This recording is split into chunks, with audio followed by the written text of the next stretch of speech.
Welcome, everybody, in the Movie Guys verse.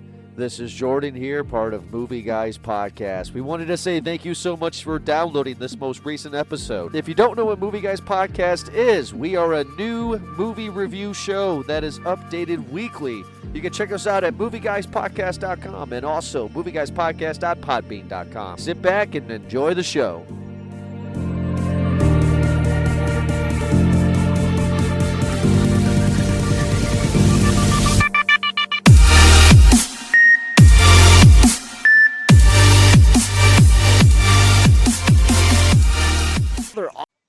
Hello, everybody, and happy Halloween here from Movie Guys Podcast. We did not announce this one in our schedule because we wanted to surprise everybody.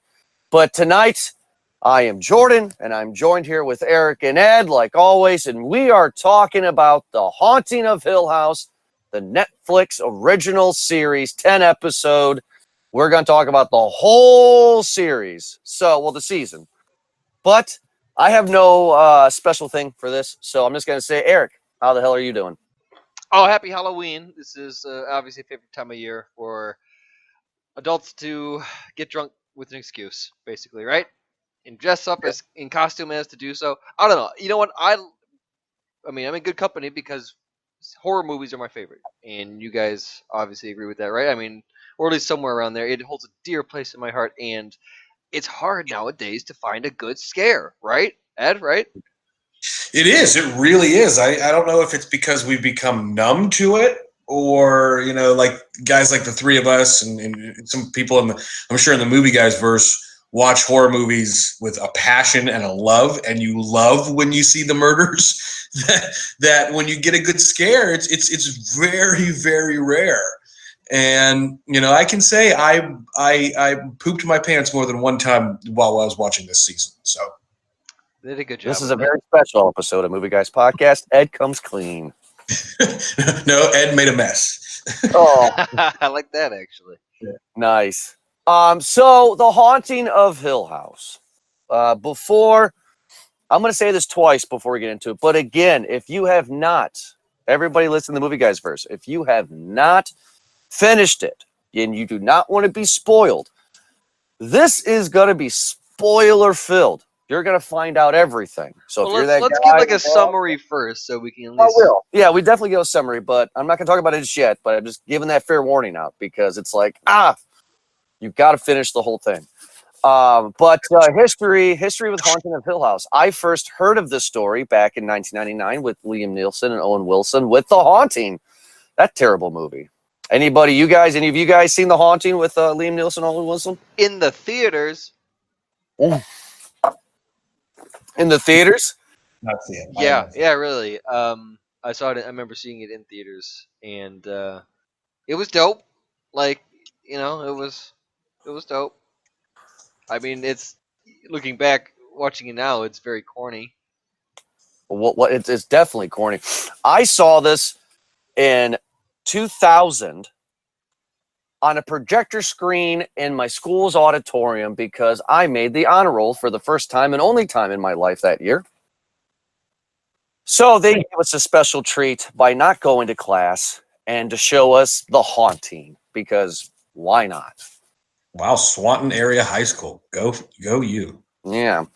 Watch the movie. It was cool as shit back in 1999. I agree with Eric.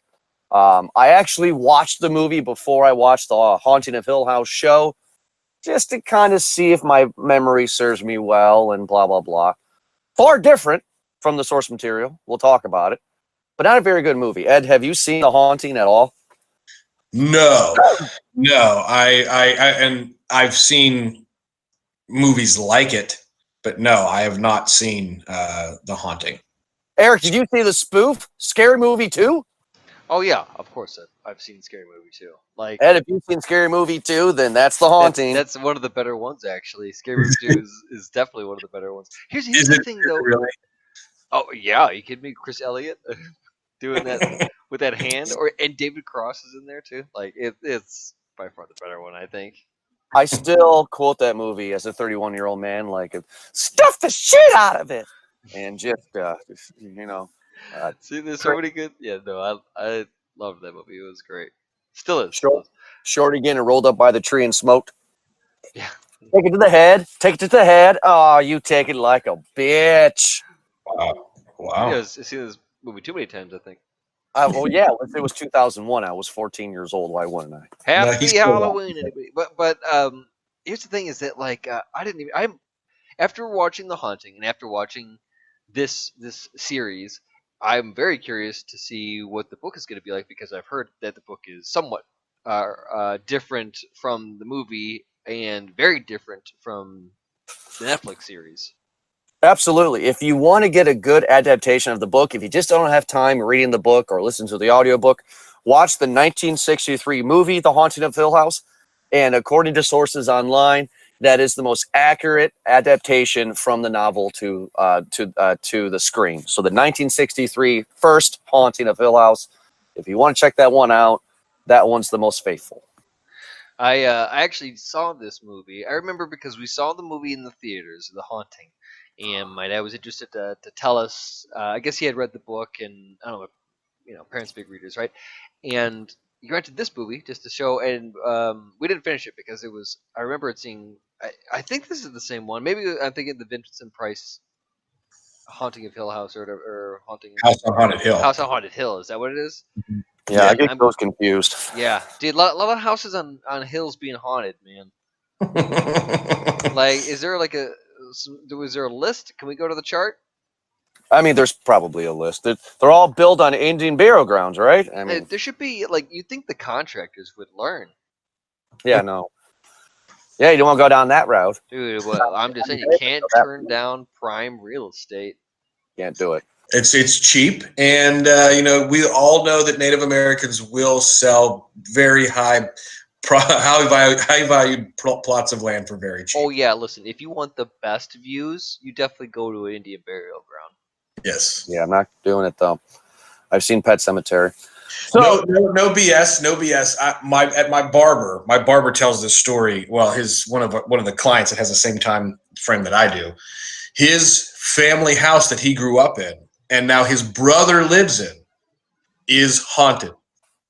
They've never used that word, but they've told us apparently it's I don't know if it was an Indian burial ground or the guy who originally owned the estate land that all these houses are built on now or whatever. It was into stuff, but they've seen multiple times the guy in a black robe walk through their house, and on multiple occasions, like the guy who, I don't want to say his name, but he's a local dentist. The guy who lives in the house now, he's told me the story that he had a nightmare one night, and as soon as he woke up, the garage door was going up and down and up and down and up and down.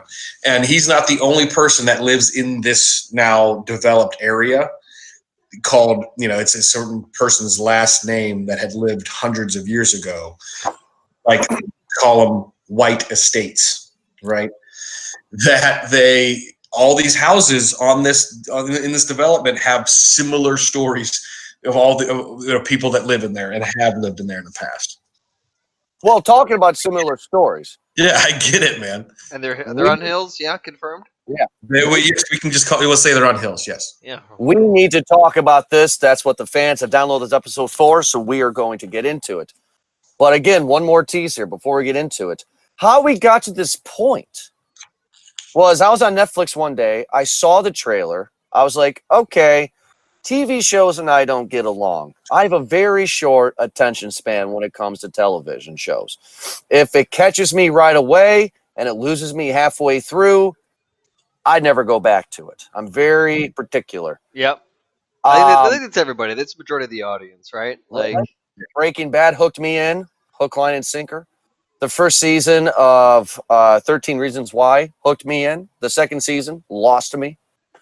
But so I decided to give this one a try. It's by myself. I wanted to give it a try. Popped it in, watched the first episode. Popped it in. Oh, that's a thing that people don't say anymore. Yeah, how do you pop it in with Netflix?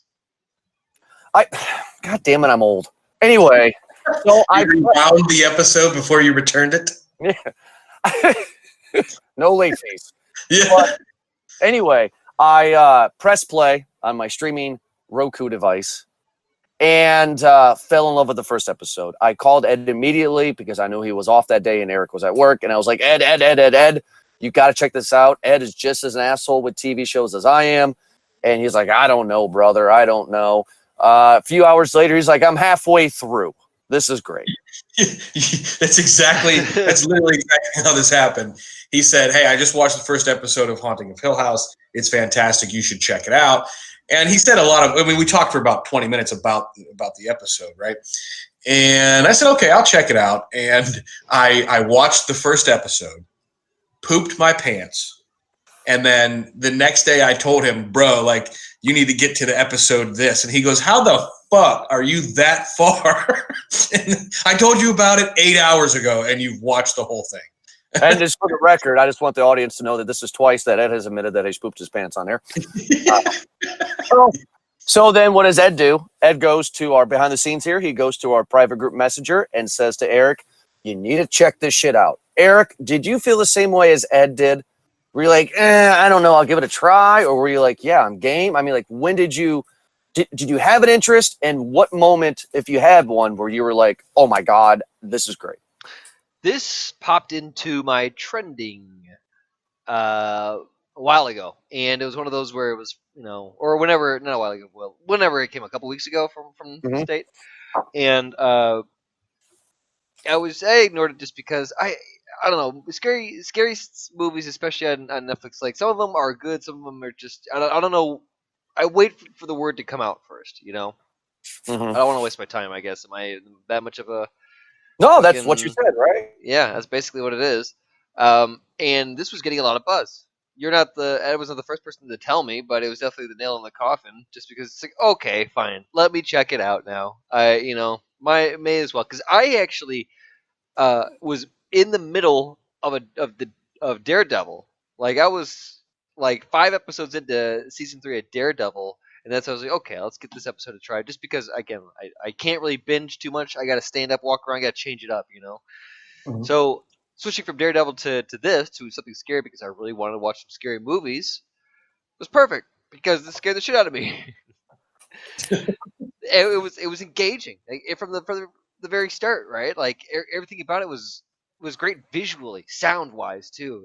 The sound editing in this was what really got me going. Like, that's the big part of horror for me, has always been sound, just because it can set so fucking good high tones. Like, it could ruin a show, like it did in Channel Zero. Is that what it is? No End House, which is a sci-fi show. Or it could make it like it did in this one. Like, it was so good. So that's basically what it was. Ed told me to watch it. I need a scary movie to watch it, and then I was hooked from that point. I binged pretty hard, actually. Finished it pretty quick. We actually both finished it before you did. Yeah, you did, and I'm the one that told you guys about it a week and a half ago. It's just like, Jesus Christ, my wife and I are not bingers. We watch an episode, we watch something else. Watch an episode, watch something else, And it's like, hey, we're doing a surprise episode for the fans on Halloween night. And it's like, Gina, we got 7 episodes to watch. Let's get going. I just finished the last episode 30 minutes before we recorded. So I think we have dangled the hot piece of meat in front of the audience long enough. Wow. Did you really go there? Yeah. Hot piece of meat, like a T-bone steak to a lion. That's the metaphor. That was not what I read from what you said. God, I mean, I'm there with you, but yeah, Fine, we're not going to tease them anymore. Okay, let's go. Jesus, these are coming off. How about that? Jesus. Okay. So, how does it open? We're going to talk about that right now. If you do not want to know about this, turn it off. If you want to know, here we go. The synopsis of the story is simply this. You have the Crane family, which is a husband and a wife, and their 3 daughters and their 2 boys. They are flippers. They travel around the country. They buy homes. They fix them, flip it, and they're doing this to save money to build their what they call their forever house, the house where they're never going to move to again. They moved in the beginning of summer, and they're planning on staying all the way until the end of August. The family is greeted by 2 housekeepers that are married, the Dudleys, and the Dudleys only come and help them during the day. They never come into the house at night. Each episode follows the children as they are grown adults, what their life has become, and the tortures that they had leading up to those issues. Then we also follow other ghosts within the house and their backstories as well. It comes to a big final head about what is in this red room. We finally figure out what's behind the red door. I'm sorry, not the red room. And perhaps going down in television history as one of the top maybe 20 greatest shows of all time. Wow. Yeah. It is very good. I will say that, and it did nothing like Haunting or The Haunting. That's for damn sure. Didn't The Haunting have a giant like metal hand come out and grab Liam Neeson? Yeah. Oh, yeah. No, yeah. There was a lot of bullshit that I was expecting this Didn't movie to do. Owen Wilson get hit by a pendulum? It was Really? yeah. What's So- that? Was that movie, Owen Wilson? Yeah, it was like a pendulum, but not. So I don't know if we're going to talk about every single episode in detail here. I think we're going to talk about the high points, maybe some low points, just overall. But I like to go in order here, so we're not jumping all over the place with it. But we don't have to go in order with the episodes. You know, just kind of. we you don't know. need. We can exactly skip over. But what was unique about this and why it worked so well on Netflix? Because we don't, often branch about that. Movies you only get 2 hours, 3 hours to tell a story, and this one you get now 10 hours, and they're able to, like, what kind of story can you tell in 10 hours, right? And just the way that they do it is, it opens up with the problem, that night of shit going down. Something happened, hauntings, scary shit in this Hill House, and you get caught up to speed of what the hell is going on. And then after that, the next 6 episodes or something like that are all about perspective. Each person involved in the story gets their point of view told to the audience. Every character. And it's Yeah. so unique. It's very nice. I mean, it's maybe not too unique. I mean, I'm sure it's been done before, but I mean, just it worked so well for this. Yeah, I 100% agree with what you said, man. Like, it's real unique, to use your word, that it starts off the first episode with the scare. It tells you, we're about to tell you a very long story of how we got to what you're about to see. And then you see it, and it's scary because you have no fucking idea how they got there. And you get kind of sort of the perspective of the skeptic brother at first, who says he didn't see anything. And he didn't. Yeah, he did, but he didn't know he did.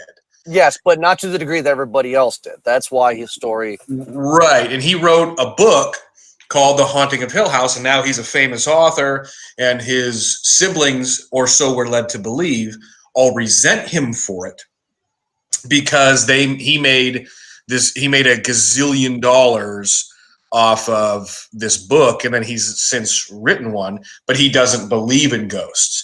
And we're started with a story about how this one woman, her husband was killed in a car wreck, and he's a skeptic. He sort of, she sees a ghost, and it's her husband, and hears these sirens and these horns, and he's basically prospecting for another book to make money off of. Right. And he sets up all these things, and then he finds out why he's got to leave. He has to leave. He can't finish his research. And he, within 30 seconds, just breaks her whole life down. Just, you can see her, and that's a great job. There's a lot of great acting by not well-known actors. Terrific acting. Yeah, to where you can see her face just break down. The first woman, I don't remember her name, and I'm sorry, I'm going to misremember it, but let's just call her Mrs. Smith or whomever it is, the woman at the beginning. Where her husband died. Yeah, well, she's a minor character. Yeah, she's an ancillary character, but you can, as he's telling her the facts of what she's heard as opposed to what she believes she's seen and heard, the way her face just like melts and falls apart, that she's mad at him. Right, it's not her husband. Right. That leak in the roof, that this kids stole the stop sign. You can see her coming to reality And that's fucking great filmmaking and great acting. I can't say enough, and we're going to go into more detail about a lot of the filmmaking and a lot of the acting in this series. But that was the first real great part of that, I think. Now, Eric, I wanted to ask you. I wanted to ask you a question here, because I'm going to piggyback on it. The moment that I realized I needed you guys to see this show was this moment. Not knowing the story or where the story was going to go the first time I pressed play on this on the first episode here, but knowing traditional filmmaking and storytelling with all the movies that we reviewed over the years, is that I know that Mrs. Walker is a very minute, probably never going to return character, right? Uh-huh. Mm-hmm. However, though, and I don't say this word often when it comes to filmmaking, but what makes the filmmakers and the creators of this show geniuses is they believe they do this not just with her, but other characters throughout the show. But they put the camera on a tripod. They don't do any other angles. They press record and they let the woman act and tell a story that helps you visualize. I visualize the car accident, why it's happening, right? Oh yeah. And I'm visualizing what her weird, disgusting husband looks like above her with dripping water, right? I'm envisioning this. I'm like, oh my God, these guys are geniuses.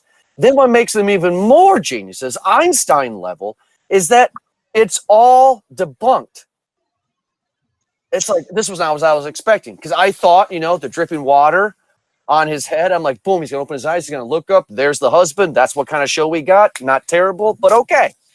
Yeah, 100% agree with that. I was right on board with what you're thinking. Eric, what do you feel about that? Since Ed's on board, Eric, do you share that same vision of where this is going? Oh yeah, it sets a pace because you have this very dramatic moment where it commands your attention, right? I mean, it's a single shot of one person, and it's going to be a monologue, and the camera slowly zooms in. This is another part where the sound comes in too, because in the background you have heightened, I guess, background or auxiliary noises, and it's just great detail to have that happen. Just plain and simple storytelling. That's what that is. Someone wrote her a story, a ghost story, and she had to tell a ghost story. And that's just like you said. It's not anything that I mean, you want to call it genius? I'd just say it's one of those maybe just even overlooked or forgotten almost. Simplicity. Well, Yeah, because like nowadays you get that cut between people that are talking. This person's talking, that person's talking. There hasn't been monologue scenes in films in a long time. And I remember you could watch any film from the 1940s, and they're all the one cut, one tracking shot, the fucking Patton. The beginning of Patton. That's you haven't really seen those things since then. I don't know if it's out of ease or the actors fuck up and whatever it is, but you don't see that. You don't let the actors do their job. The director is trying to basically do the actor's job for them in a lot of ways. And these actors are doing a great job. And now these filmmakers who are behind the scenes of this show are letting the actors do their job. And that's brilliant. Now, I get into a part where I get scared. So like I said here, for all the people out there in Movie Guys Verse, we are jumping around, but just kind of bear with us on this because we're the whole season here, all 10 episodes.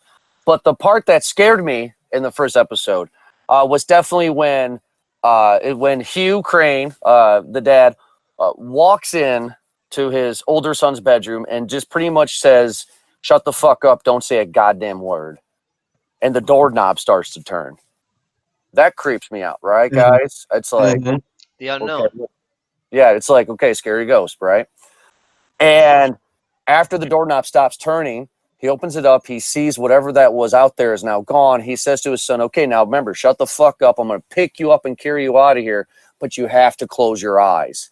And the son does so for a second, but while he's running and they turn a corner, the camera lingers, and you see this woman in a white nightgown running and acting weird for like a split second, and it's just absolutely crazy. In that moment of time, Hugh Crane, the dad, has put every kid in the car, and they're escaping the nightmare of Hill House. That takes place in the 90s, and then we jump forward until 2018 to see where all the kids are nowadays. Ed, I spoke to you about it, but I really want to hear what Ed had to say because you and I talked. Eric had to say because I talked to you about it before.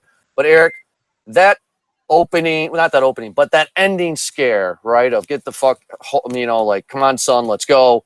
How did you react to that? How was your feeling about that? Oh, I loved it. Oh, it was perfect because this is what made it again very helpful. Is that you know what? Hold on. Let me back up a little bit.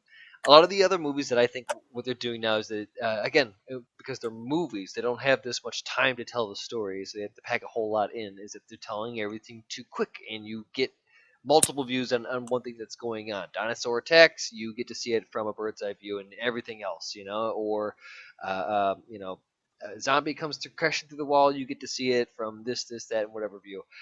This, you get a focused perspective view. That entire scene, I was in the shoes of Steven, young Steven. Mhm. You know what I mean? Like, I knew just as much as he did. I knew about what was going on. I knew just as much as what was going on. I had the same questions he did, and that was, great because it puts you in that element, and you want to know what's going on. I have no idea. Tell me what's going on. What am I missing out on? And then to see that only gives you more questions, and now it scares the shit out of you because I don't know what the hell that was. You can assume it's the mom because she's the only one not in the car. Yeah, and I'm 100% in the shoes of the son, like you said.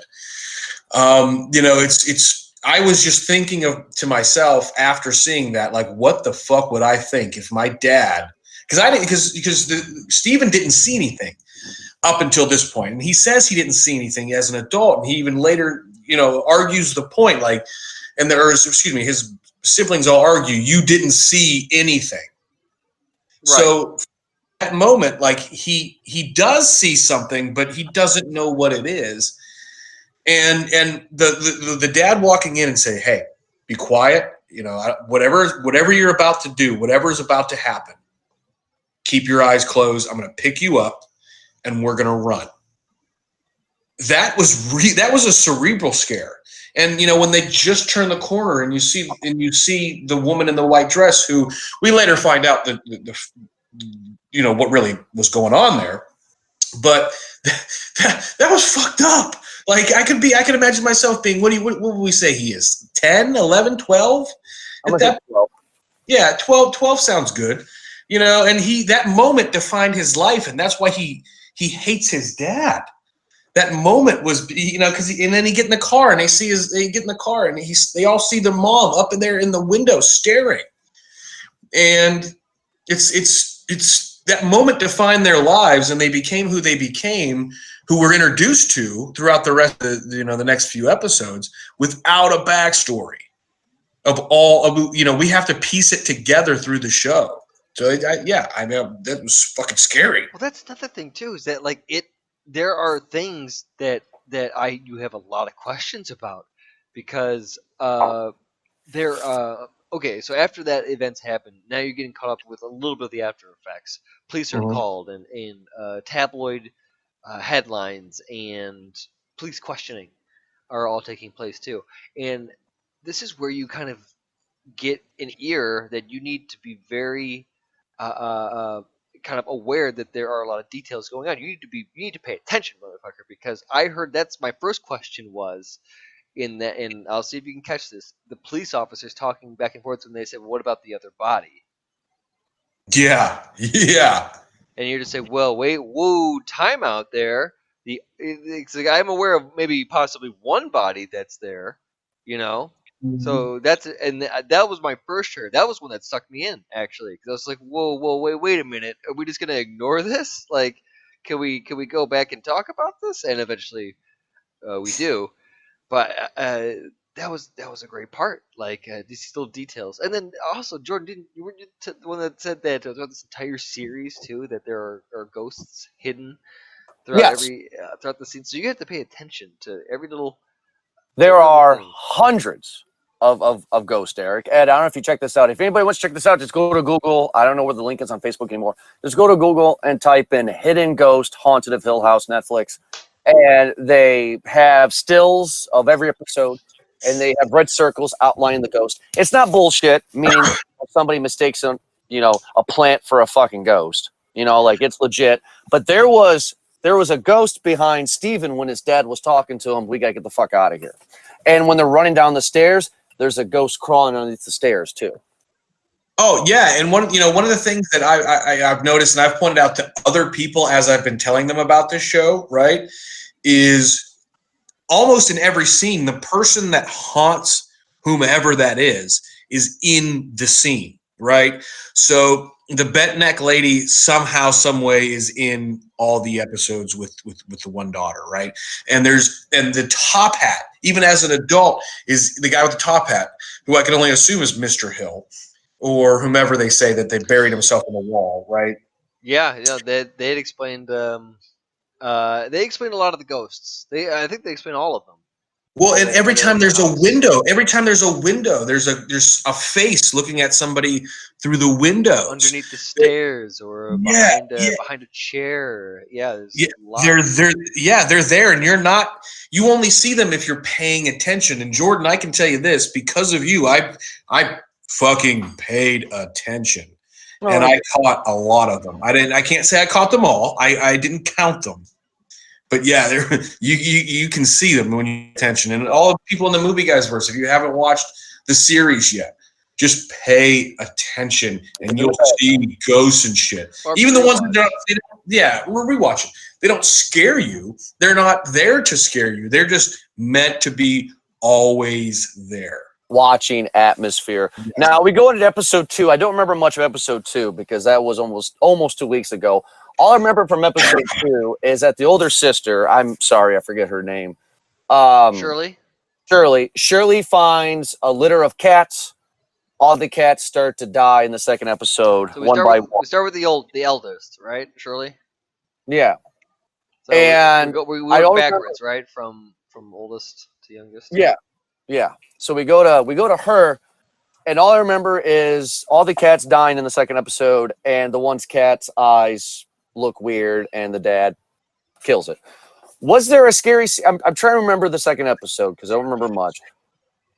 Eric, you want to fill me in for the second episode? Was there anything really good that I'm trying to remember here? I mean, this is where they go back and forth of more of the hauntings and more of the details. Which, here's the thing too, is that in that episode they explained that they heard dogs at night, and that the cats. That's right. They found the kittens in the bag and said, "Well, we got to bring them." Or they found the kittens in the shed, and Mr. Dudley was just like, "Oh, well, leave them here because," and Hugh was just like, "Leave them here because the mom will come back, and that's just how it works." And they're like, "Oh, well, we got to bring them in because of the dogs," and that's when Mr. Dudley was just like, "There are no dogs out here."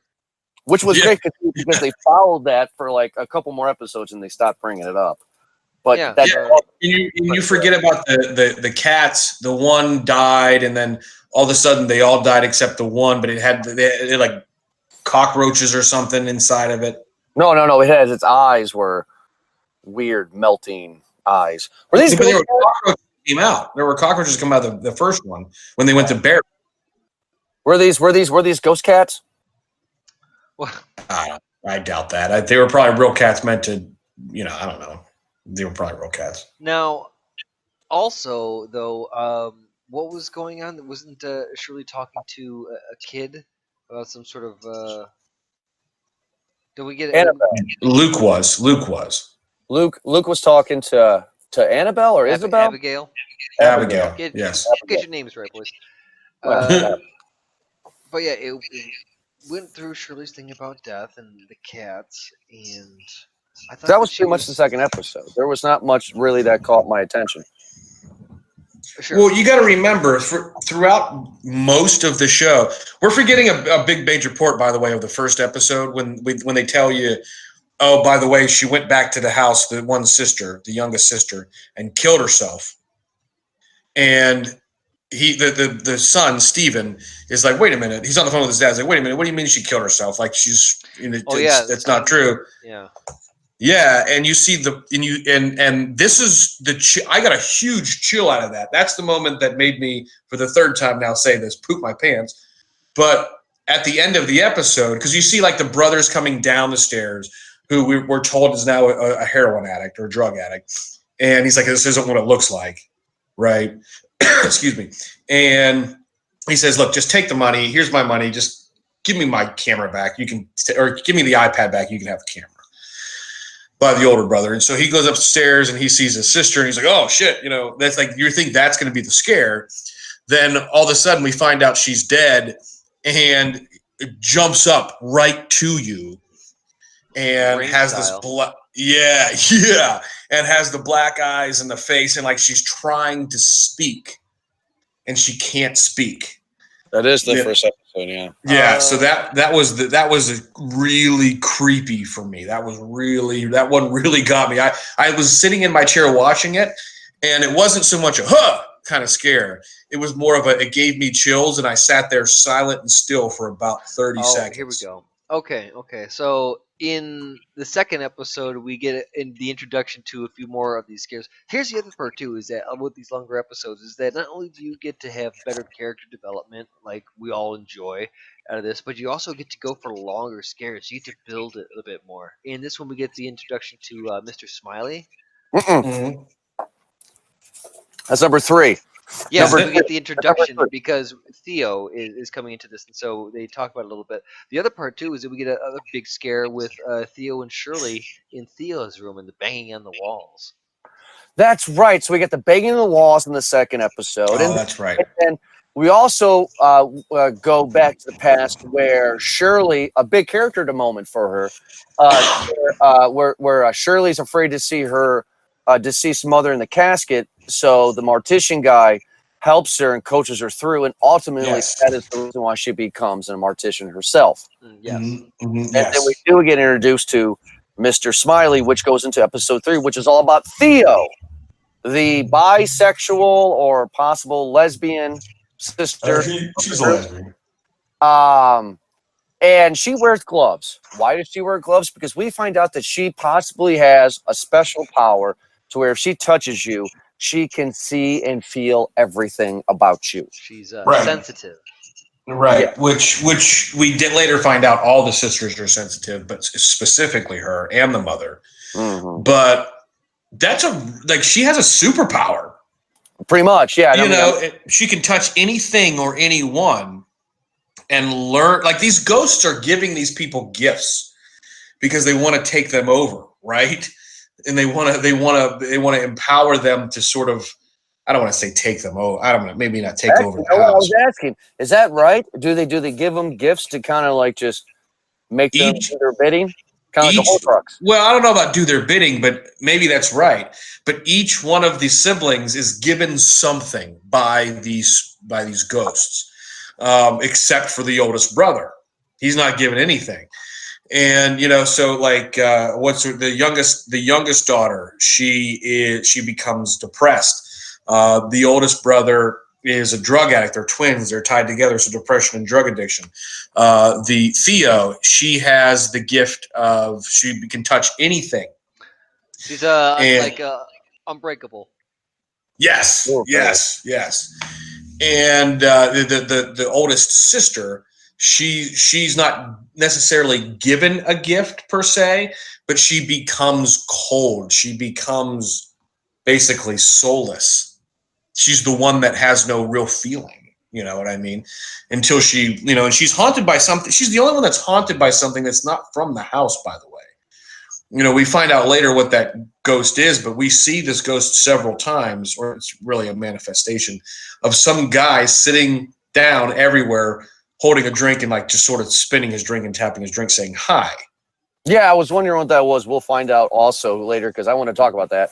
But in this third episode of Touch, we also get an introduction of Mr. Smiley. Mr. Smiley was okay. So Theo is a child therapist, and she is talking to a little girl, and she can't read, but she's afraid of a monster in the basement called Mr. Smiley.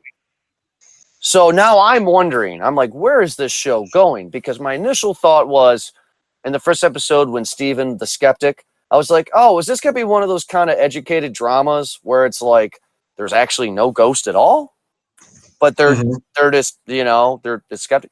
And then we get into the third episode here, and then all of a sudden I'm like, wait a minute, is this like a police drama? So I figured that out. Mr. Smiley is creepy as hell because what he actually is a piece of wood of the ceiling of the basement that has this weird design to it. And it's because the little girl is looking up to it while she's being sexually molested by her foster parent. Yeah, it's disturbing to say the least, right? And that's how Theo figures it out because, she took off her gloves, she touched, and she started to feel what the little girl felt. We get a lot of detail in this episode. We get her touching. We get that whole sequence with her and her mom going around and like feeling hot and cold, the cold spots in the house. Remember that? Yeah, it was. Yeah, and this is one of those things like that. In that part, like this is where they really, really, really start to sort of piece the puzzle together. Excuse me, I'm sorry, give you the pieces of the puzzle, not put it together, but they give you like the pieces where she's going around the house feeling the what do I want to say? The hot and cold spot. And then later on you see the Mrs. Dudley and the mom right before that conversation happens. And you see her, really, this is why she became a child therapist. She goes and she touches the place and she starts to scream and cry, which you later see when we get to the funeral. When she finally gets to the funeral home, when the sister gets there, the dead one, and she touches the sister and she sees what she sees. And I think in that part they saw the mom there. At one point, the other sister sees the mom. Anyway, but yeah, I mean that character. I think they really start to develop her at this point, and they give her all the they give her the foundation for why she is who she is, and why she has like the whole what does she say later? Like she doesn't feel anything because she feels everything. That's a good way of putting it. Yeah. And this episode had really a lot of good scares, and that's really another thing too, is that it keeps the thrill going. And like the Theo scenes were really good with that. In her room, they had the scene where she was in bed and cuddling, and the ghost cuddled her.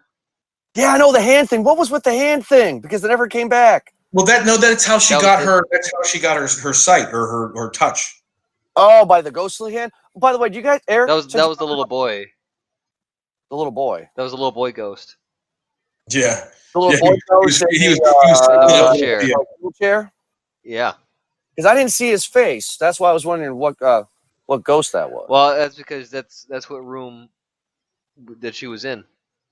Okay. That was the little boy's room, I guess. Also, we had a great scene in this episode. We had the dumbwaiter scene. Was this the third episode? Yes. Okay, so let's talk about the okay. Because it was Theo's decision to let Luke play in the dumbwaiter. Yes, and he goes all the way down to a crawl space, not a basement, really, because there is a basement of the house. It's like a cellar. Like a cellar basement thing. There's definitely like old whiskey barrels down there or something. And you see a hand behind a barrel. And I point that out to my wife, and I pause, and I'm like, Gina, there's something there. There's something there. Jesus fucking Christ. Just freaking out like a little girl. And this zombie thing starts crawling after Luke. Rips his shirt. Oh my God. Obviously, true to form, the flashlight battery starts to flicker and give way. We have to do that. You have to do that. And so obviously when you eye it down and you're looking down there in the flashlight, it's giving that whole flicker effect, and this thing is obviously getting closer with every flash. It's just I know. That's such a great scare. That's such a great moment. Well, that zombie is that zombie never comes back, but that became interesting. Third episode was amazing. The fourth episode is the twin thing. And this is where we get to find out more information about Luke where we get to find information about Nell, but we find out that Luke is a heroin dealer. And I'm sorry, not a heroin dealer. User. He's a heroin user. He has tried before in rehab. He has failed. He has now found a friend. This is Luke's episode. Sorry to cut you off. This is completely Luke's episode here. It's just called a twin thing. He was born 90 seconds before Nell, if you remember. Yes. So he was joked and said he was older. But he got his 90-day chip, 90 days of sobriety. He has a best friend, Joey, who was also a recovering addict. And he wakes up in the middle of the night. All of the family members wake up in the middle of the night at, was it 3:03 p.m.? Yes. Yes. Okay. Do you guys know the true story of 3:03 p.m.? Does anybody? Do you guys know this story? Like Colorado from thing? the show or something else? No. It's just this. AM. It's not PM. It's AM. It's the witching hour, right? Yeah. So it's like people have said, and this has happened to me before, a handful of times, hundreds of times in my life. But people say that at 3:03 a.m., people wake up in the middle of the night for no reason. Just wake up. They're thirsty. They got to take a piss or something, right? This has happened to me before. After I heard this, this has happened, and I look at my phone. It's like it's 3:03. The reason why that is, the number, I don't know what the number means, but the mythology behind it is a loved one, a ghost of a loved one, is standing over you, protecting you. And you wake up because of their presence. Okay. No, I'm serious. I mean, that is the thing that people say, because millions of people throughout time have said that they've woken up at 3:03 a.m. and they felt something weird. That's happened to me hundreds of times. Well, I think specifically this one is the moment the sister dies. I know that. They all hop up holding their throat. Yeah. You know, and then Luke, as we find out in this episode, he gets colder and colder and colder, which is hidden. You know, it's the twin thing. Yeah, it's a twin thing. Yeah, that's the twin thing. Yeah. Yeah. So in this episode as well, Joey, who's a recovering addict, decides to leave. And as she leaves him a note that says, "Do not follow me." What does he do? He follows her. Well, of course. And this is when my wife fell in love with Luke. She said Luke's my favorite character because he escaped trying to find her, and he never used since he escaped. You know what I mean? Even up to later in the episode. I mean, later in the season. But he never used again, right? So that's cool. But during this episode, we get another great scare of Luke laying in bed, a young Luke in 1992. And all of a sudden, we hear banging on the floor, like a boom, boom. He goes up the bedroom door and looks in the hallway, and he sees a floating tall man with a cane open the door of every room. Luke finally goes underneath the bed and hides, and the man finally comes into his room and kicks his hat. What you're forgetting, you're forgetting the key point is that the mother or Mrs. Dudley or somebody found that hat upstairs, and they gave it to Luke, hesitantly albeit, but they gave it to Luke. He puts the hat on, and from that moment on, throughout the rest of his life, he's then chased by the guy in the hat. Which, I will bring this up. Eric and Ed, I know I both share this to you guys, but for the sake of the show here. Subtext doesn't mean anything, just my own metaphor interpretation of it. Every time we see adult Luke and he's chiefing, he wants to get back in the wagon, life is bringing him down. The old man with the hat's always behind him, monkey in the back. He's metaphor for heroin, always there, always following him. Do you guys think I'm reaching, or do you think that's an interesting subplot? No, I think you'll see that in all of this. I think that they are haunted by their own demon. Like they've carried it with them. You know, they obviously never had gotten closure with something, and then they just have a chip on their shoulder. I didn't mean for that to rhyme. But it did, though, and you're awesome. Thank you. Yes, and I think I should be done after that. Yep. Mm-hmm. Well, here's the thing, like, and this is another part where you've got to really, really watch. Even the scenes where they don't go into detail and they don't highlight the man in the hat, right, where Luke's constantly running away from him. Yeah. He's in literally every fucking scene that Luke is in. Good scares. Really, oh, yeah. And even when he's a kid, after he puts the hat on, he's in the background in a painting.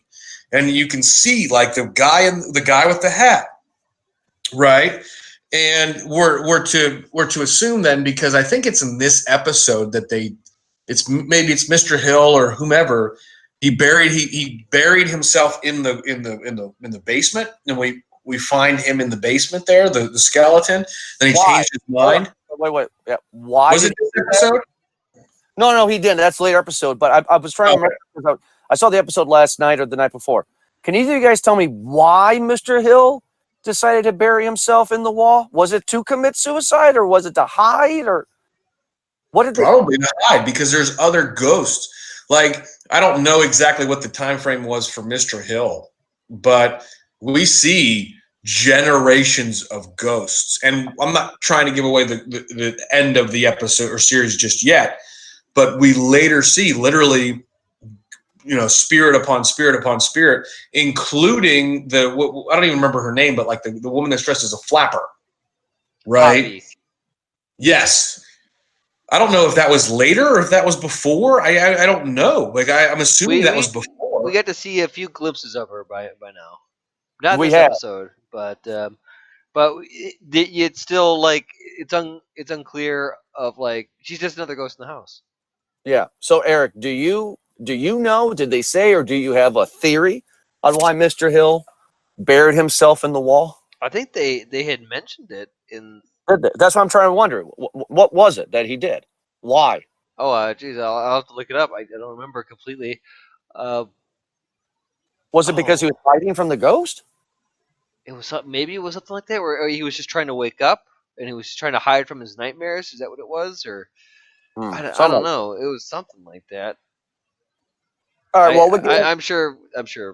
Yeah, I mean, it's easy to look up, but we have gotten to the halfway point of the series, and we've gotten to the halfway point of the episode here. We're talking about episode 5, the Bent Neck Lady, the episode that scared the living shit out of me 2 nights ago, a 31-year-old man. I still am scared. Right now, I'm doing the show, and a little behind the scenes here. I texted Eric and Ed a second ago while we were talking and said, "Hold on, I'm hearing noises. I'll be back." And I'm hearing banging outside. And the first thing I think just 10 minutes ago was Bent Neck Lady's outside my door. yeah. That was just your wife and the neighbor. And that was my wife taking the trash in. Oh, well, I was halfway there. So during the episode of tonight, I got scared still. I don't know why that ghost scares me. Even now that I know who the ghost is, which we'll reveal in a second, that ghost out of all of them scares the living shit out of me. Oh well, yeah. I mean, because it's obviously dark and it's creepy and it's just the way that it looks, the way that it moves, the way that it sounded. That one part where you get to see her when she was on the couch and you just heard the apparition just go no. And it freaks you out. Which is You're just like, ooh. great foreshadow, by the way. Yeah, it's A fantastic. fucking great foreshadow. Because they don't reveal who the Bent Neck Lady is until what? Until the funeral episode. We're not there yet. Nope. No, The review at the end of this episode. This is the second longest episode. It's an hour and 10 minutes. So yeah, it's one of those things that this is an interstellar moment. Like each one of these ghosts and each one of these characters has a different fucking thing, right? So in this is the episode about her, right? About where we learn that she got married. Her everything. Yeah. This is her breaking down. This is her being the only one awake when her father comes home. Back to the hotel, and just how she felt like she was just left behind. How she met, what's his name? Arthur? Is that his name? The husband. What a great story. Her sleep therapist, because she sees the Bent Neck Lady all the time, still as an adult, right? Yeah. Which is a great fucking, it's a great storyline.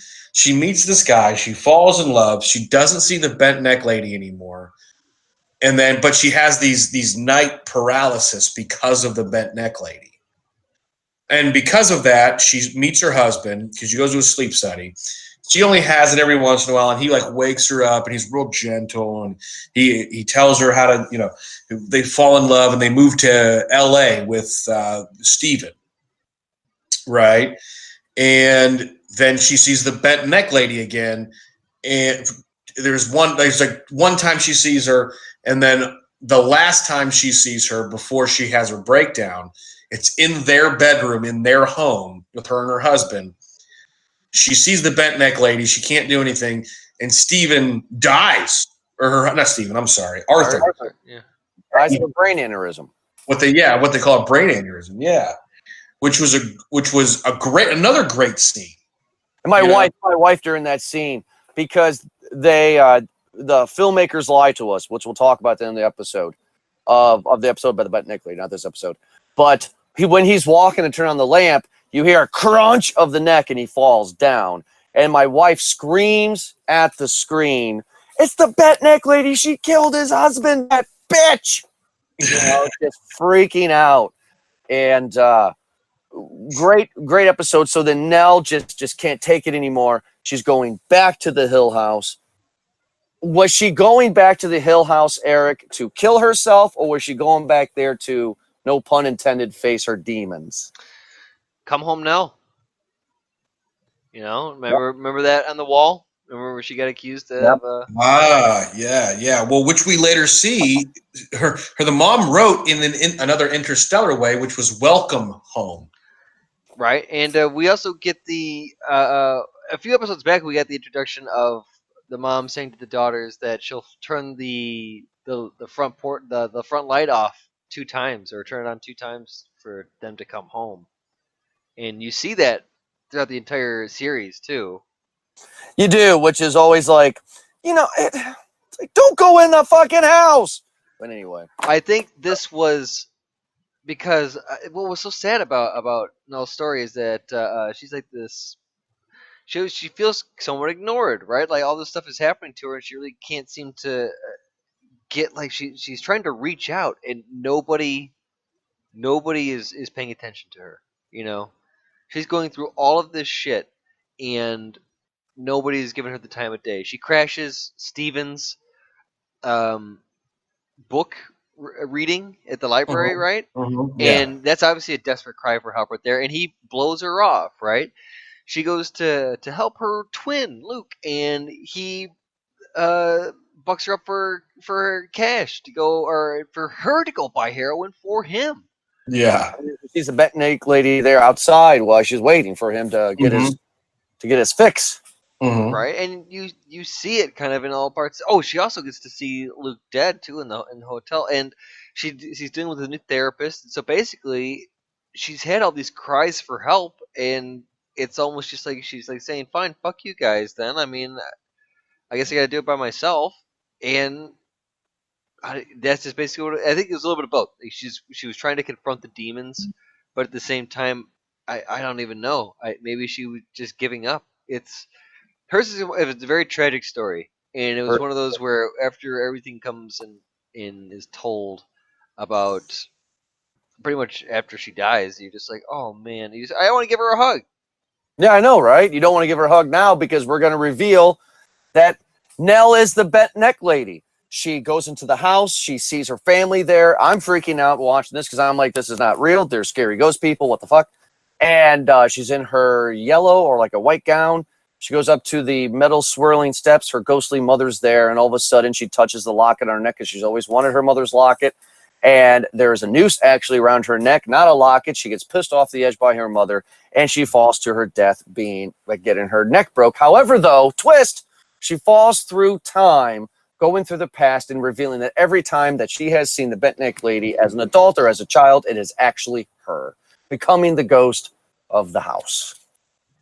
A ghost of the house. Yeah, one of the ghosts of the house. Great fucking episode. The next episode comes into that is called The Two Storms, where the episode is based off of a storm at the funeral home in the present, and then a storm during the haunting in 1992. I don't remember much of this episode. However, though, the one thing I do want to say about this episode that Ed told me about is amazing is, of course, they did edits, but the way they filmed it made it look like all one shot, like a play. Eric, did you notice that with this episode? Oh yeah, what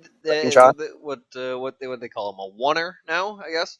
Mhm. But yeah, they did that a big long scene of that, and it was very good how they did it at the I guess what they wanted, the viewing. I guess it's not the eulogy. This next episode, right? Yeah. The next episode, yeah. This is them getting ready. So the reunion of the family, right, for the viewing, and the way that they just it was very theatrical. The way that they did it, the way it was very staged. In again the theatrical sense that you had a character who would come in, say their piece, and then you'd have minor characters like Theo who would do the minor quips in the background, and those are good because those are building points until ultimately, those characters are going to have everyone had their talking points. Characters that would enter in on camera and off camera. It was the way that it was done. Again, I appreciated it from, I guess, yeah, like the old school. It was like watching it as a stage performance. Oh, that's what Ed. You love that. Yeah. I mean, listen, I said this is one of my favorite episodes in the history of episodic television genre of film. Right? I would even put it in my top 5. Alongside, I forget the name of the episode, but like the episode when in Breaking Bad, when Walter White says, "I am the danger." This is that good. This is that well done. It's Eric, to use your word. This is literally theatrical. It is as if you're watching a play on Broadway or off Broadway, or you go to your local playhouse to see your touring actors. It's so fucking well done. I can't even express it in words. Yes, it's a tracking shot, but yeah, okay. So there are edits. I said that I don't know if there were, I don't know if there weren't, but okay, maybe there probably were. But to watch, like, as the camera's going around each of these actors as they're fighting as a family, they're finally having it out. They're, the one husband the husband of what's her name, who's trying to, who finally reveals that, well, we took their money too because you're a terrible business person. And Nell, who says, well, I fucking took his money too because I went and got my PhD. Right. And they're all sort of saying, we all took his money, and they're all fighting and hating each other and arguing and screaming. As royalties from Stephen's book. That's what you're saying. Yes. And surely the other side was very against it because that was blood money, right? That's tainted money. Right. That's our story, and you should respect it. And you're selling it to make a dime, and it's disrespectful. Right. And who takes your money is just as disrespectful. And she finds out that everyone takes the money. Yes, everybody except her, even though her husband took the money.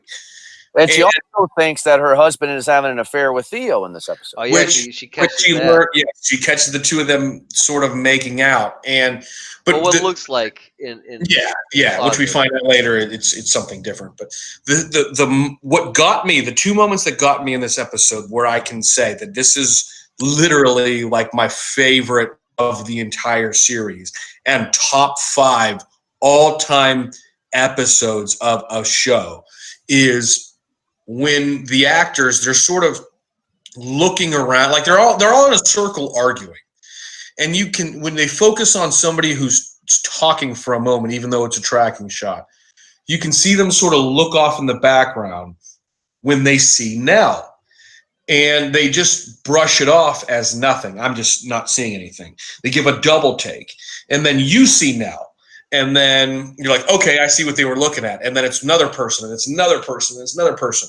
And the dad then walks off. He said, hey, where's the bathroom? He walks off and then comes into the house. And he knows he's in the fucking house because he's holding the secret of the house and his wife. Like that was so well written, so well directed, and most importantly, so well acted.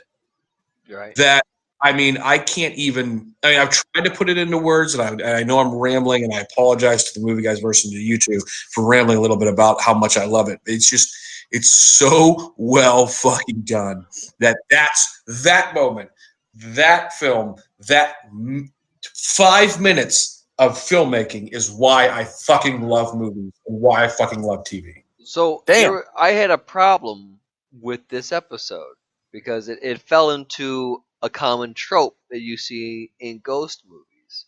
Just one, because you had a great scene where you have Hugh walk into the house and walks.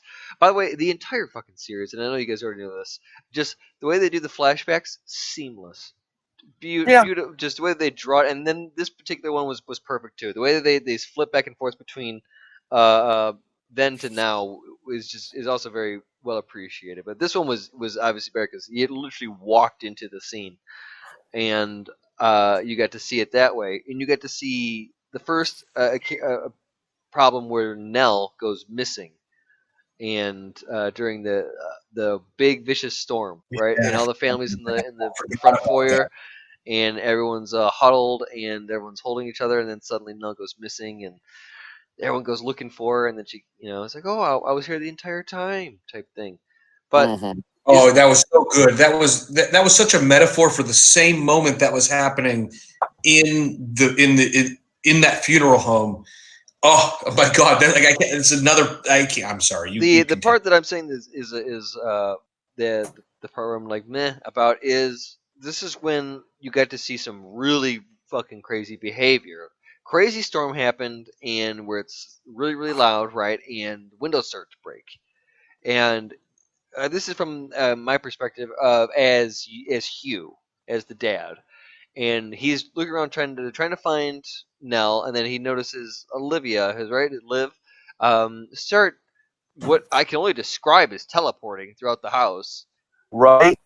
And it's like, is there not a part of you that it's just like, okay, well, wait a minute, maybe I shouldn't brush this off? Like my wife just teleported like 3 different times. Like, you know what I mean? And That's a valid point. Yeah, I can see what you're saying. I mean, at what point you're just like, yeah, okay, I don't have to believe in ghosts, but what the fuck was that? Can we talk about that real quick? Are you Because Superman? yeah, because that camera stuck with him during those runs, and so obviously they had to do great shots with that, great obviously camera angles and shots with that too, um, because that was another part that they had to take advantage of that. Okay, so then after we get done with this episode, we only got a few more left here, and we got the witness marks. And this is when Stephen and Hugh drive to find Luke. Luke has escaped the funeral home. He has stolen Shelley's purse and wallet, and he has taken the car. People are thinking he's going to get high, but we all know the truth. He's going to the Hill House. And this is where Stephen finally confronts and admits to Stephen all the bullshit the family has had. And this is also where we find out that Stephen had a vasectomy to avoid the quote unquote sickness that he says the family has. Mom was sick. Everybody's sick. Nell was sick. There's no ghost. We were sick. Eric, how'd you feel about that episode? This was a pretty good episode too. A lot of big things happen in this episode. First off, we finally get to see Aunt Janet in this episode too. Which one was that one? This is the eulogy episode. Mm, We finally get to see Aunt Janet, the woman who, by the way, the only time we get to see her, raised these kids during this whole crazy thing too. And she comes in, she has like 2 lines, and then that's it. Go home, Janet. Thank you very much. But That's- you have a lot of good scenes here because this was the fan scene. This was I guess you could say one of Steven's encounters with the ghost because he's so happy to help out his dad with removing a bit of black mold that was in the basement, which later we find is the dead body behind the wall. That man, Mr. Hill, right? Yes, yes. And where he was supposed to have the fan unplugged, but then it plugged in miraculously and cut his dad's hand pretty bad. So that was a pivotal moment too, or a big moment there because there was a shock in the trust between the two, right? But you had the big scene that of a big one, which was Mr. Dudley's monologue. oh my God. Oh, great fucking scene. That Oh, is- such a good scene. That was better than any of the actors' monologue in this whole season. That was During this part, you have a build up because obviously throughout all of these stories that are being told, Olivia, the mom, is kind of slowly turning, and you're seeing the effects within every episode as it progresses. And this one was a big one because you find out that this family, the Cranes, are just buy houses and flip them. He is the repairman. She is, obviously the office, I guess, and the blueprints. And this is when we get to see the blueprints that she wrote up too. If you True. remember that. Yeah, So we get to see Forever House. The Forever House is drawn in the blueprints of this house somehow, some way, and we also get a key moment with the vanity that the son makes for her in this episode, where all of a sudden she just punches it. We later find out why. Yeah, that was a creepy That part was a too. very pivotal scene of the mother changing over. Yeah, As exactly. well. Or just being, in denial for of it. But go back to Mr. Dudley's scene. So Mr. Dudley, pretty much, I'm going to Groundskeeper murder it. Dudley. Yeah, I'm just going for just the sake of just shortening it here. But pretty much, Mr. Dudley and his wife worked at the Hill House, taking care of an old lady who was sick in the bed. Her name escapes me. We see her later as a ghost. Hazel. Hazel, the sick old lady. The wife of Mrs. Dudley becomes pregnant. They're happy as all hell. Unfortunately, the baby was stillborn, and the mother was haunted by the baby stillborn. I'm assuming. You're missing a lot here. Hold on. First off, he said that he was born. He was born. Yeah, his mom would work in the house too and stuff like that. But he said that, remember that there were parts when she would work nights or doubles, and she'd come home and she'd be acting all scattered, and she'd go out into the woods barefoot sometimes, and she'd be doing little flirty whispers and shit like that, and she'd sleep out there, and it's like weird shit. And then she died, right? And then Miss Dudley, who was then someone else, came in to fill her position, right? Mhm. And obviously those two did the thing. Miss Dudley got pregnant, and she was still working while she got pregnant, and she became scattered too, right? And then, Yes. Yeah, then Yes. stillborn, and then right after that she got to working again, like a month after the stillborn, and it sucked. But Because like Mrs. Hill, the grandmother, the matriarch was sick, yeah, so that's why Mrs. Dudley was there night and day. and after that, she said about a month after that though, she started working in the house evenings and like nights and doubles and stuff like that, and she started to hear the baby crying. Mm-hmm. And because of that instance, they will never go into the house again at night. And then he gives the big warning, right? That if your lady is acting scattered, that maybe she should take a break from the house. Yeah, because he knows, but he doesn't know. But we later I think he knows. He knows. we later find out that he does know. But at this moment, we're thinking he knows, but he doesn't 100% know. Which maybe again is the filmmakers lying to us, but it's just my thought is that he knows, kinda, but he doesn't know. Right. I mean, I think they know. The Dudleys know. The Dudleys know. Yeah. Well, that was a big yeah. reason. Remember, because they live off property, right? Next door, kind of a thing. No, they have a house like way out the edge of the property.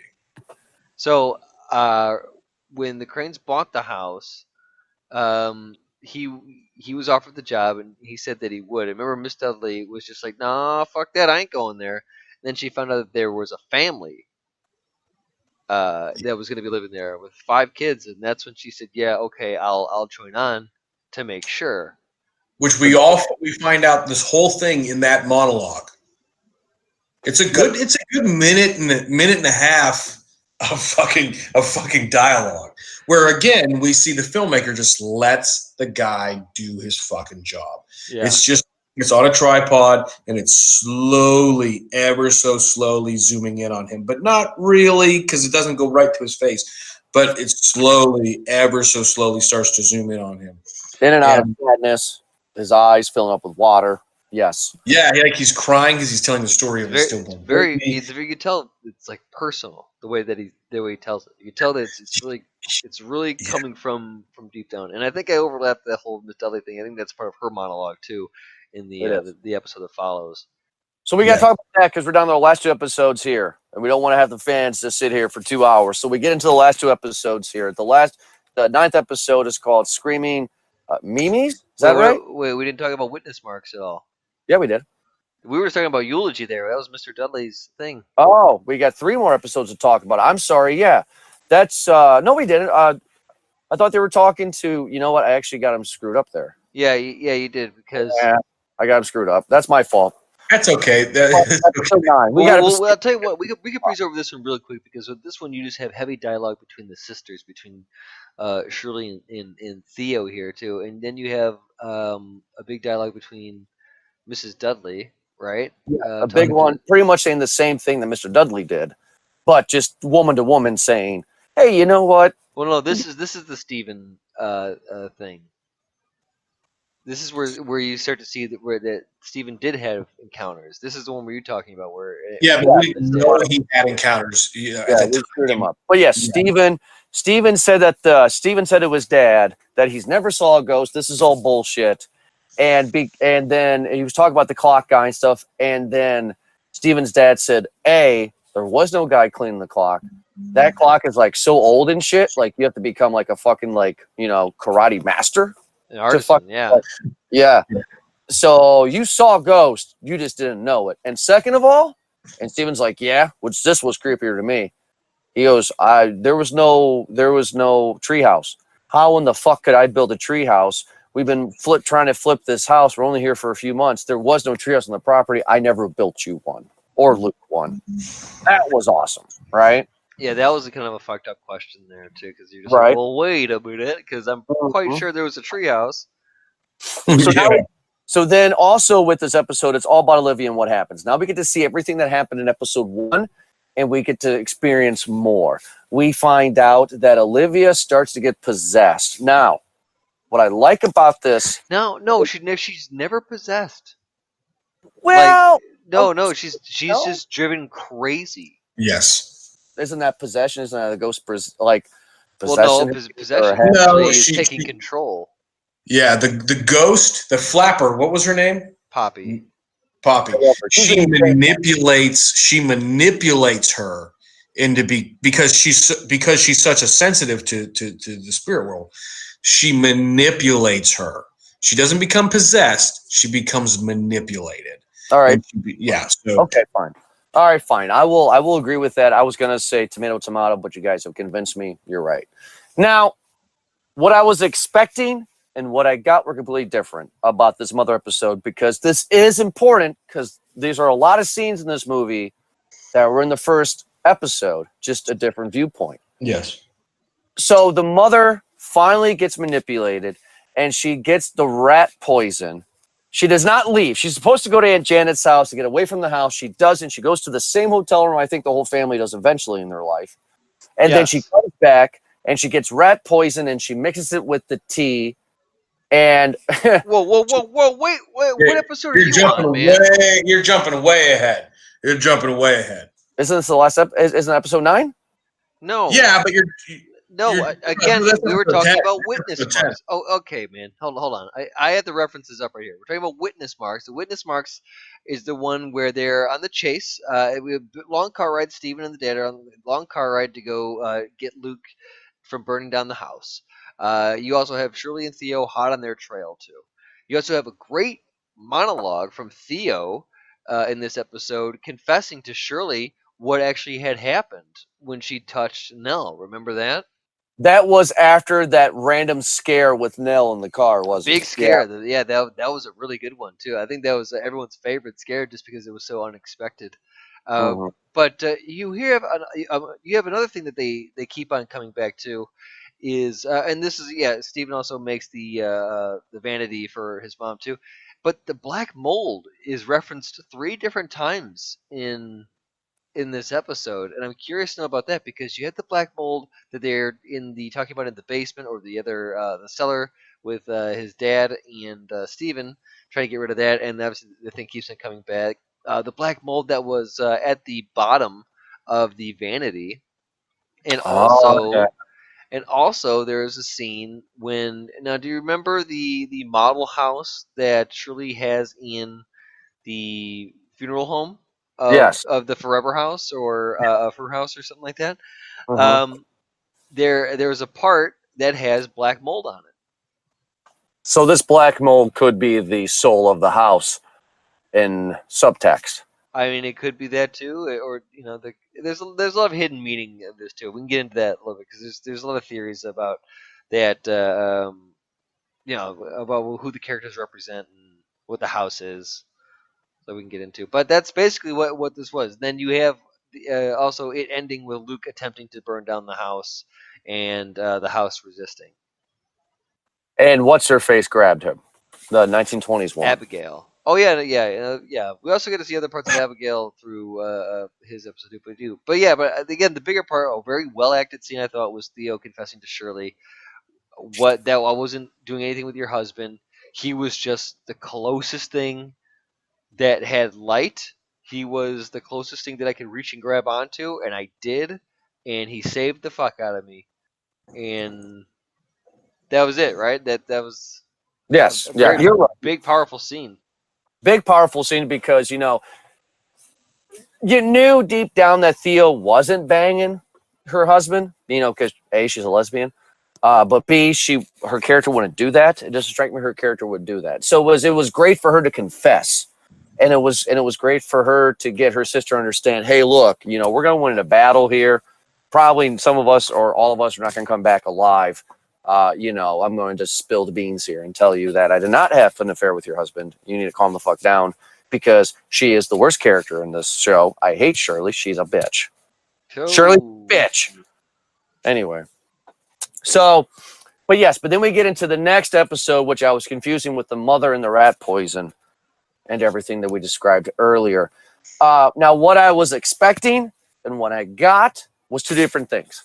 So I was wondering throughout the whole show what happened when the dad came back, because the dad left there scared, still the same guy, scared, but okay. He comes back to the kids with blood in his shirt, and he's a changed man completely. Yeah. He is a shell of a man. He is weak. This man is not the man that we know. So I had in my head that, we were going to get an epic ghost battle. I had it in my head that that Olivia was going to chase the family a la Jack Nicholson with an axe. Here's Johnny. I was expecting just that crazy shit, with Olivia and the kids. We didn't get it. We got more subtle. What we got was she had rat poison into a tea. She got Luke. She got Nell, and Abigail. Abigail's alive. She's not a ghost. No, she actually is a kid that we were led to believe that she maybe is a ghost that hung out near the woods. But no, she's actually a little girl. A little girl alive. I was confused by that. But Nell has fully been manipulated. She has she has access to the red room. Finally, we get to see what's in the red room. What's in the red room? The black mold and white walls and a little window.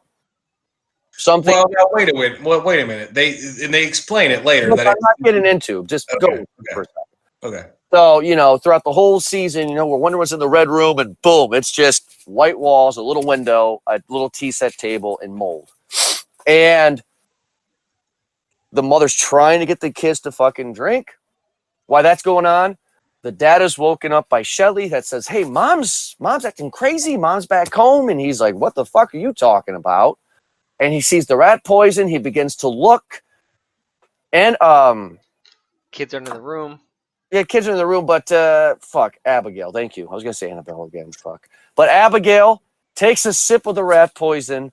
She is now dead with rat poisoning. That's when it was confirmed that she's a real person, because you didn't know, was she still a ghost at this point?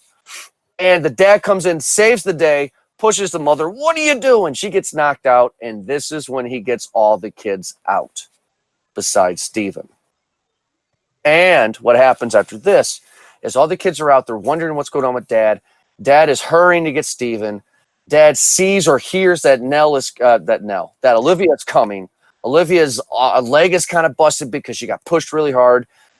She's chasing after him, but she doesn't go Jack Nicholson crazy. I was expecting that. I was expecting, Huey boy, get your medicine, or something. I was expecting batshit crazy.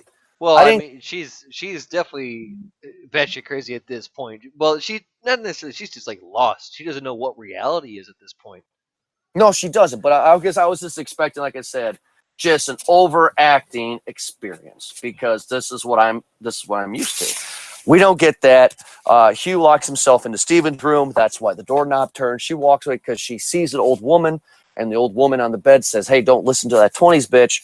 She's a liar. Fuck her." And then she hears Steven and Hugh run out. That's why we see her as the scene. They drive away. I talked a lot there. I rambled. Eric, oh my God, right? I mean, what a great episode. Like, what a great reveal of the first episode, right? Oh, yeah, it's fantastic. Oh, God. Ed, I don't know about you, man, but it's just, oh my God. Well, what do you I think we all know what Ed's thinking. Yeah. Yeah. Listen, the fact that they gave you all the puzzle pieces and they expected you to put them together, and then they put them together kind of sort of exactly the way you thought it was going to go, but upside down. Mm-hmm. That's why I loved the way that this was told. I did feel like the finish was anticlimactic. I mean, I know we haven't got to the end yet in our conversation. But let's just wrap it up. This is that's what I was getting into. So we get into the last episode. Bear with me, fans. Here we go. We finally get access into the Red Room. All the kids are now grown-ups are now back. They all get touched by the 1920s girl. They throw them into the Red Room, and we get an experience to where they come to Jesus moments, where they finally hear the truth in a ghostly fashion from Steven's wife to Theo's girlfriend to whoever.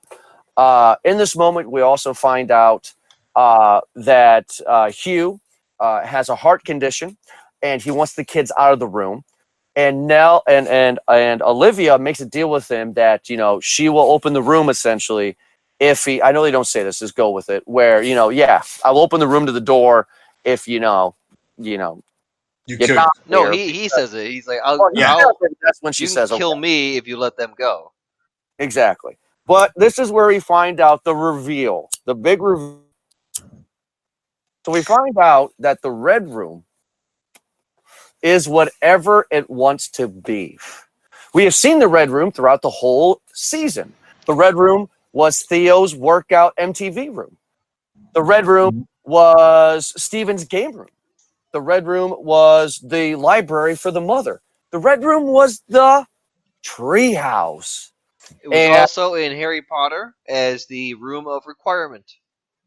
Yeah. Nice. There you go. I didn't think of that, but I'll give it to you. It's basically what it was. The house had a little mini room of requirement. This whole story is a part of the Harry Potter universe. J.K. Rowling strikes again. Boom. Lawyered. End of show. Have a good night. Ghost Nell shows up and says that one would call this the heart of the house, but this is the stomach of the house, where it's just digesting and feeding off of you. Luke unfortunately dies. No, he doesn't. Well, he does die, but then he doesn't. Well, kind of. He's yeah. But everybody, like I said, gets haunted. The story is revealed, but we also find out more of the backstory of that first episode of that last night, and we find out that Seth, the little girl, was a real person and not a ghost. The Dudleys came in, took the little girl's dead body, and says to Hugh, "We will make a deal with you. You don't tell anybody about this. We won't say anything about this. Just get the fuck out, and make sure the house is cool forever." And that would change Hugh. Now, I know that's the bastardized version, but I'm trying to sum it up here very quickly. Yeah, like in the scene at the end where the Dudleys, the wife is dying. Mrs. Dudley is dying. She's old, and he carries her Mr. Dudley carries her to the house so she can die inside, because we find out that everybody that dies inside the house, their ghost, their soul, their spirit becomes a part of the house, right? Yeah. So he carries her there so that she can be with the stillborn baby who was born in the house, and Abigail. That literally, that moment in this freaky, scary show was incredibly emotionally draining, and it pulled me in to make me love the house, which was something that like you didn't expect, or at least I didn't expect. All right, so let's get into our final overall reviews here. I don't know if we want to give a popcorn rating. We can definitely do that. So I'll just go really quick here off the bat. I'm going to give this whole season a large bag of popcorn with multi-millions of butter. Get your Milk Duds, soak them in butter. Soak your Sour Patch Kids in butter. This thing is that great. Like I said, I'll sum this up and I'll go very short with it here. I actually did not like the last episode. I thought the last episode was actually very boring and not rewarding for what we have gone through. We've gone through a series of scares throughout 9 episodes. I was on this roller coaster ride. I was up and down. I was left and right. I was upside down. I was into it. I was into something really scary that was going to blow my socks off because of the expectation that they led me to for the past 9 episodes. This episode was not scary. This episode kind of left a sour taste in my mouth. Now, I do like the old Dudleys and, she dying in the house. That's touching. That's nice. But overall, though, the Red Room is all about what do you want it to be. It's, the ghosts were not scary. They didn't do anything to try to keep the people in. There was really no fighting. I wanted to see people fight ghosts, I guess, at this point, and I didn't get it. The Ghostbusters just come kicking in somewhere around Act 3. Not fighting, but wrap it all up. like running and chasing around. Just have this epic, battle. You get an explanation like around episode 9 with Poppy, and she explains basically her tactic of what she tried to do and just disillusion Olivia out, and then eventually just can do the whole monologue about the screaming memes, right? About how your children are, if you want them to be safe, wake them up, and then they don't have to deal with life and all that shit like that. Just basically just kill them and live here in this house forever, and and end all your problems. But you get the explanation for most of the other ghosts inside that house, like how so she strangled someone, right? And then the little boy who was banging on the walls, remember him? And she said that she just let him bang on the walls, let him bang, bang, bang, until one day he just didn't bang anymore.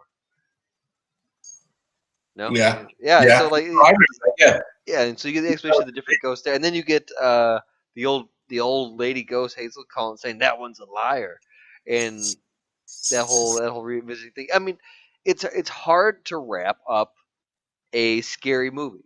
It's the biggest gripe for, I would say, most, if not all, scary movies is how are you going to end it?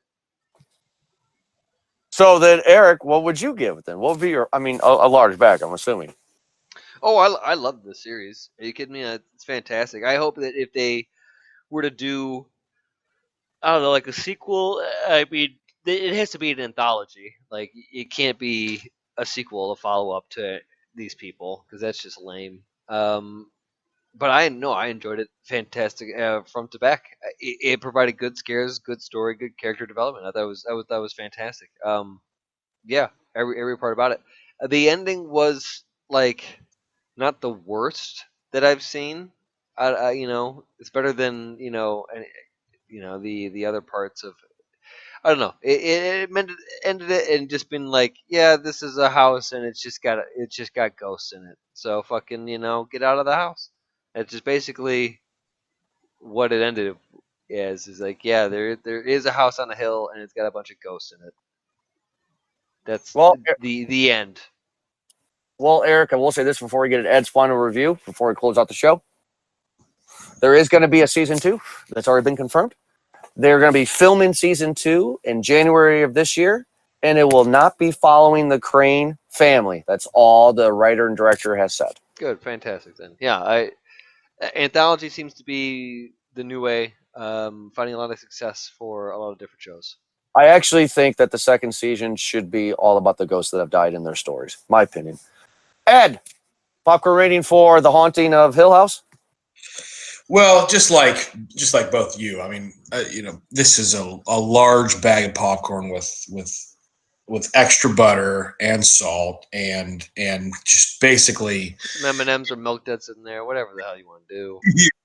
yeah, throw a beer in there, whatever you want to do it. Like, I mean, just like any season of any TV show, there's some boring parts. And I did, like the two of you, feel that the ending was somewhat anticlimactic. I mean, it did finish the story. It did put the puzzle pieces together. I just, it's not as scary as a lot of people are trying to portray it. I mean, I had some It's a happy ending. Yeah, it is. It's not the ending I was anticipated, but it's the ending we needed. Sure. Yeah. Wrap it up. Yeah. Cut, print. Yeah, I mean, I was expecting the same ending as I was for any horror movie. Like the bad guys doesn't die in the end. There's no body. There's no ending, right? And we kind of got that because they didn't kill the house. The house didn't burn down, but we got a random happy ending at the end of this that made me feel good. Which I can't say that I can't say that I liked that a whole lot. With that being said, some of the most brilliant acting I've seen in anything. Some of the most brilliant filmmaking, most brilliant writing I've seen in a long time. I get that this is not an original. I get that this is a remake. I get that this also has original source material. But it's so well done from a cinematography perspective, from an acting perspective, from a writing and a directing perspective. I can't recommend this show enough. If you want to get jump scares, this is the first episode has the jump scares, and there's like 2 other ones. No, but other than that, there's a few. Yeah, sure. Yeah, this is more of a cerebral scare show. They have they have long scares that take 3 or 4 episodes to scare you with. They do have some jump scares, don't get me wrong, with Nell in the car. That's a jump scare. No, good builds. Yeah, I know what you mean. They're better builds than there are. Yeah. So I mean, my rating is a large bag of popcorn with extra butter. Throw a beer in there, throw anything that you can buy. Throw $50 worth of shit onto your popcorn, right? Because it's good. Watch it, enjoy it. You can't watch this and then text and scroll through Facebook. You have to pay attention. But excuse me, I'm 100% on board with this show. I hope that they do like an American Horror Story kind of thing with it. But yeah, that's it. Well, everybody, thank you so much to the Movie Guys Verse for listening to this special sneak episode of Movie Guys Podcast. I say sneak because we did not announce it. We wanted to surprise everybody for the trick-or-treat season. My daughter was Elmo. We were out having fun trick-or-treating.